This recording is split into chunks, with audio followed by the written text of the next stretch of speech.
Yo, fellas, if y'all want to see me wife a girl that looks like this, or even this, tap in with my Instagram, man. My goal is 10K followers. If y'all active, I will follow back. Come on, y'all. I know we could do it, but hey, here go the vid. This young man, he can play ball. Chan, I agree with you 1,000%. This kid is special, and he's the week one starter. Boy, oh boy. This kid is what I call an awkward high five maker. You know, when you see the GMs and execs doing them weird high fives when they draft him, it's because they knew what he could be. That's why he's the week one starter, and this is a future MVP type of quarterback. Just got to make sure that money don't get to his mind. You know, a lot of people not gonna tell y'all this, but leaving college is tough, man. You miss the fans. You miss the moments you created in that stadium. But hey, not all of us are blessed with the opportunity to go on to the pros. Man, college went by in the blink of an eye. And it's a crazy story that was being told. Basically redshirted my freshman year, transferred to Iowa, and I eventually led them boys to a national championship. Think about it. I turned that whole organization around. But now, it's the moment a lot of y'all been waiting for. It's time for me to take my talents to the pros. Now, coming into the combine, a lot of NFL scouts didn't think I was the best quarterback in college football. There were some that did, but all of them didn't. And hey, even if all of them did, I still got some work to do. So coming into the combine, I had a chip on my shoulder. Now, first up, we had that 40-yard dash. And y'all seen how I was moving my second season at Iowa, so I was gonna get through this mug with a breeze. Had to dig deep, and I ended up finishing with a 4.35. Not bad. I feel like I could have definitely got that 4.30, but it's all good, man. Next up, I had the bench press, and let me tell you, bro, my arms was dead. But I ended up getting 12 reps in, something light. It's kind of what they expected from me. My max, but so far so good. Then after that, I had to show off the vertical. 10 feet 7 inches. Hey, back in the day, I was hooping with Big Bro and I was able to dunk, so having the vert was no problem at all. And as the combine went on, I just kept giving it my all in these drills, and I was having a pretty good day all around. Pretty soon it was time for me to actually get on the field and try to hit some receivers on different routes. And a lot of scouts, they didn't really have any questions about my arm, because I definitely showcased that I could throw the ball down the field, especially when we got in the college playoffs last year. I ended up miscommunicating with one of my receivers on one of the routes, so I ended up only getting one incomplete pass, but 7 out of 8, it ain't too bad.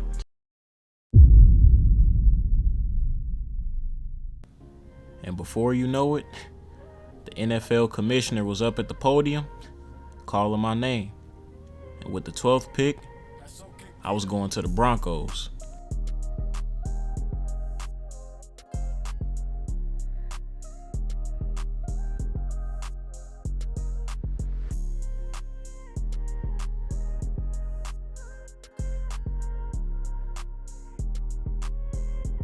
Alright, I'll be honest with y'all. I really wasn't expecting to go to Denver, but hey, anywhere I got drafted, I was blessed. I was telling coach I was excited to be a part of the team, and he expressed to me that he know they've been struggling in the past, but they trying to turn things around. And if y'all remember, hey, Iowa wasn't the greatest team, but ultimately, hey, I took them to a new level, and I wanted to do the exact same with this team. Had a couple conversations with my coordinator before the first game, and man, I was all good with the game plan and ready to go. And our first matchup was against the Seahawks. Man, seeing them boys jog out the tunnel, I knew that this is different. We at the pro level now. This ain't nothing like college. And despite us being in Seattle, I actually got a pretty big ovation when I first jogged out on the field. I guess a lot of people was excited to see me. I I don't know if we had some Hawkeye fans in the arena or if I just had fans worldwide. But I mean, I was going pretty crazy in college, so I wouldn't be surprised. I try to keep it humble though. I don't focus on the fans or none of that. Now let me tell y'all, there were a lot of jitters in this game. I mean, first off, I hadn't played a game in a little minute, so of course I gotta knock the rust off. But as soon as I did, all the butterflies and everything wasn't no problem. And on the first drive we had, I scored the first NFL touchdown of my career. Ended up finding a tight end, and bro almost broke his neck trying to do a cartwheel and backflip. I guess that's what they do at the pro level. We ain't see that at Iowa. But man, the Seahawks is a good team. We scored, and then next thing you know, they scored 2 of them things. So we had to come back down and score again, but hey, them boys was on my head, bro. One thing about the league, man, I got way less time than I did in college.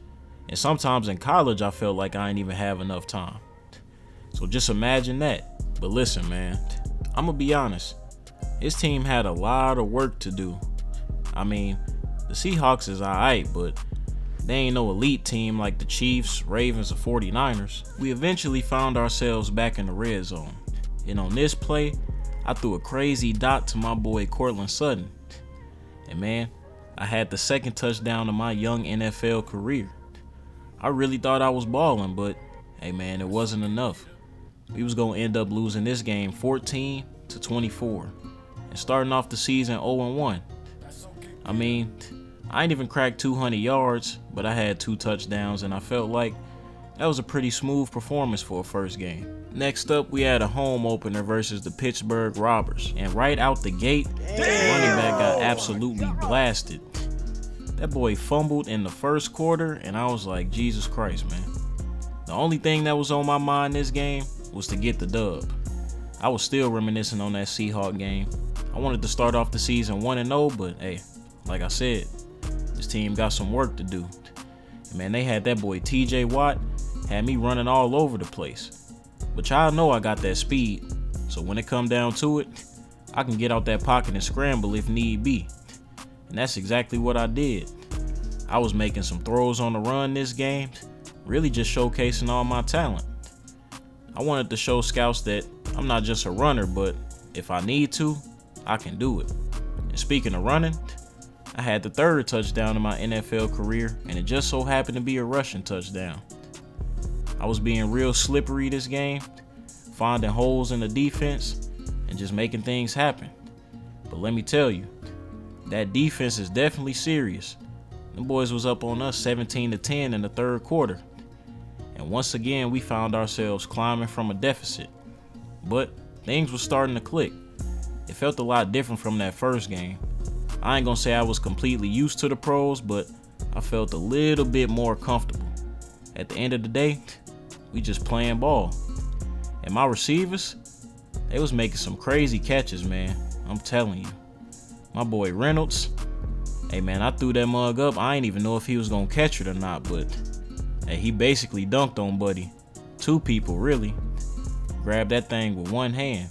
And to end off the 3rd quarter, we ended up tying the game up after I found one of the receivers in the end zone once again. And let me tell y'all, this game was tough. Really tit for tat the whole 4th quarter. But we found ourselves with 12 seconds left, and we had to make something happen, man.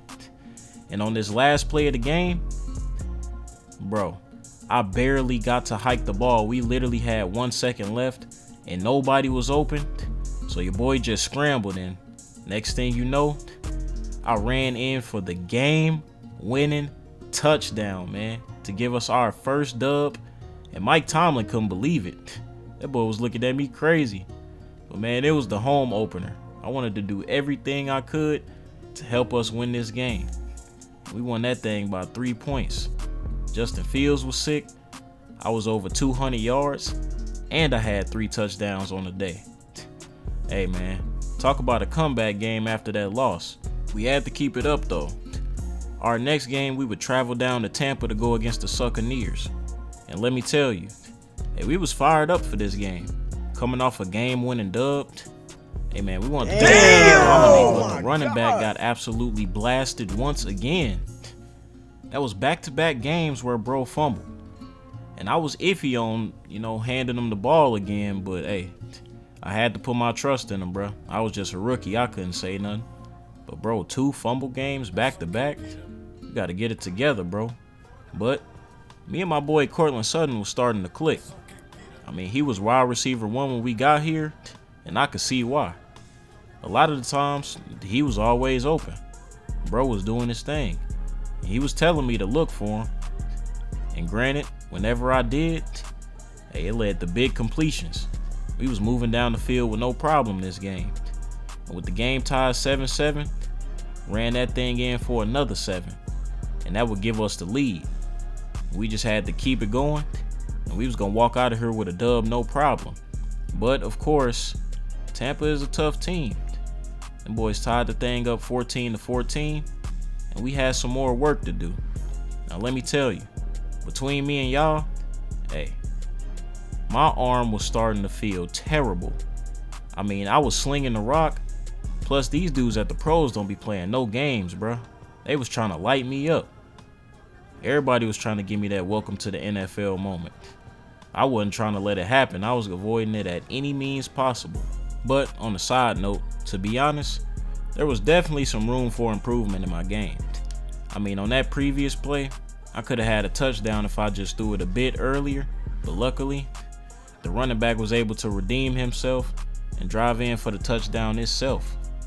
I just had to work on reading things a little bit better. Damn! And before you know it, dude got smoked again for another fumble.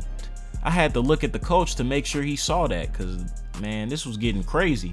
3 fumbles on the season already, bro. And then on top of that, your boy would end up throwing the first interception of his young career. Now, mind y'all, I hated throwing picks, bro. I was even mad that I threw 6 my Heisman year. I wanted to throw less than 4, really. So that 6 was haunting me for a minute. And what's crazy is they went to score after that pick. So we really had the lead until I messed everything up, technically. So, hey, I wanted to come down here and get my get back. That's exactly what we did. Came back down, found one of my receivers open, had another touchdown on my belt. But man, this team was not giving up, bro. Why ain't none of y'all tell me when I got to the professional level that every game was going to damn near be a nail biter? I mean, we just came off of a game-winning touchdown game, and now this one going down to the wire too. But this time, hey, I wasn't the savior. It was the running back. Punched that thing in, and we ended up winning this thing. After a costly pick, man, I thought it was over. Not to mention, bro fumbled 2 times, but hey, he redeemed himself with 2 touchdowns, right? I mean, let me know if y'all agree. With our next game, hey man, we was going to New York to go against the Jets. And I was trying to keep the win streak going. I mean, can we call ourselves a clutch team yet? I mean, we had 2 back-to-back game winners. And to be honest, the offensive coordinator and coach was telling me, hey, last year, they may not have been able to pull off them wins. So they believed I was changing the organization already. And that's exactly what I needed to hear coming into this game. I mean, that's really what I did at Iowa, bruh. I just tried to turn that organization around and make people put some respect on it. I got a lot of work to do here in Denver, but if anybody can do it, I believe it's me. Now, this game started off very slow. I mean, we didn't score our first touchdown until it was damn near halftime. But after that, I started to heat up. I mean, I was trying to get things going, because I knew the Jets had Aaron Rodgers on the other side, and they had Garrett Wilson, so we needed to be on point. If we was going to win this game, hey, I just believed we had to score before they did. And our defense was giving us a lot of opportunities. I mean, for the most part, Aaron wasn't doing too much. That is until toward the end of this game. Luckily, we was able to put 14 up before they did. And I'm glad, because them boys started going on a run, and they ended up coming back. So then we had a tie game 14-14, and once again, it was looking like this game was going to come down to the wire. But hey, before you know it, our running back helped us get in that end zone again. So I was thinking, hey, maybe I spoke too soon. And maybe we was gonna run away with this game, right? No.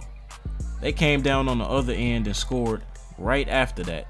And when the world needed the running back the most, Oh my God. bruh fumbled again. I just had to sit there in disbelief, bruh. I couldn't believe it. I mean, this was, bro, like 5th time fumbling the ball all season. Bro, we ain't even at the halfway point yet. Man, 43 seconds left in this game. We was down by 4, and we literally needed a touchdown, bro. Couldn't get a field goal, couldn't get nothing. I was over 200 yards once again, had 15 completions, and 2 touchdowns. So the team was looking to me to finish off this game. Now the tight end ended up making a crazy grab that would put us in the red zone, but the Jets defense was putting up a fight. And on 4th and 6, we only had 1 shot left, and I found the tight end for the game-winning touchdown once again. Hey man, that's back-to-back-to-back games where we won in the clutch. And man, the whole team was hyped, man. We needed this dub. And low-key, I thought the game was over after our running back fumbled. I mean, we was down by 4. It was all or nothing. 4th and 6, wasn't no down after that. Now, I know I got a lot of work to do, y'all, but I don't know how y'all feeling, but if you ask me, I think my rookie season getting off to a great start.